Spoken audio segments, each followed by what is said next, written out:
We begin with some not so freezing NHL news. Actually, it's kind of hot. A couple more restricted free agents now off the market for Canadian teams. No, not William Nylander. We're talking Darnell Nurse. He ended his holdout. 2-year deal, $6.4 million contract today with the Edmonton Oilers. 23-year-old will be an RFA again in 2020.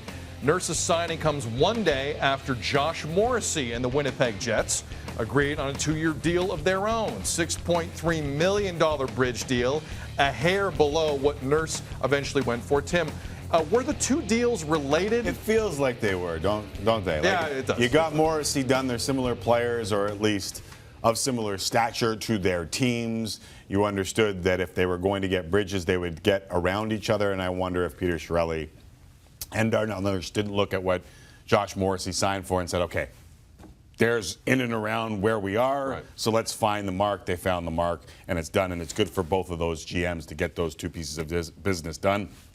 And we're going to speak to Kevin Cheveldayoff after what has been a very busy offseason for the Jets, and he continues. I mean, things have been laid down in front of him, and he just keeps knocking them down as they sit there. And I think a lot of Jets fans are happy that Morrisey is done this early in camp because they were worried that it would prolong.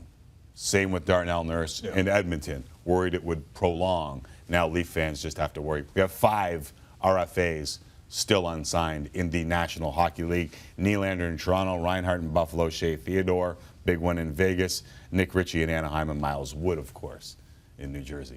Kyle Dubas in English was speaking to some Brock students on Saturday, Timmy. And those Brock University. Brock University, proud Brock alum. St. Catharines, Shout out Ontario. St. Catharines. And those Brock students, sharp as a whip. They asked him about Nylander. And he said, I'm not going to reset the market. So this has become way more public for the Leafs than I thought it would. This has gone way later than I thought it would. I don't know what happens here.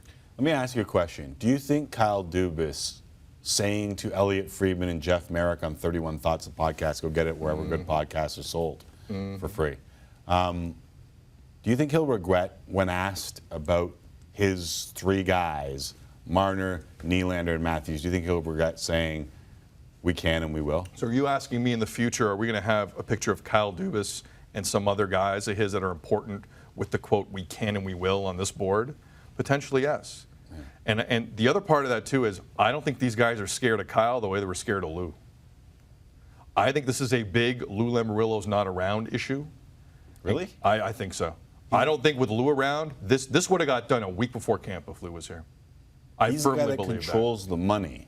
I'm just saying. Usually the guy that controls the money has the power, I'm just no saying. matter how he uses to wield or chooses to wield that power. I understand. Dubas is younger than us. And Lou Lamoriello's new Lamoriello. I just find it very interesting. The second Lou is gone. Now, he did sign that Tavares guy, which was kind of a big deal. Right. But this happens immediately on Dubas's watch. I find that fascinating. And I'm trying to figure out how. I think part of it honestly, I think William Nylander and his camp heard we can and we will. So that was a big part of it. And went, right. oh yeah? No, sorry. Did I not say I agree with you? I totally agree with him on that. No, I know. But I'm just saying, like, you think it's got to do with Dubas and Lou and the difference. I misspoke. Right. Part of it is the Lou thing. I think the Lou thing's big. I don't think Dubas is scaring these guys the way Lou did. Right. But that quote, agents took that. And remember, the guy who's repping William Nylander, he reps Johnny Gaudreau, who in 2016 went till October 10th on his RFA negotiation. He signed like the day before the season and also had the worst statistical season of his career, Johnny Gaudreau. So this could linger a lot longer than people think. This is going to be interesting.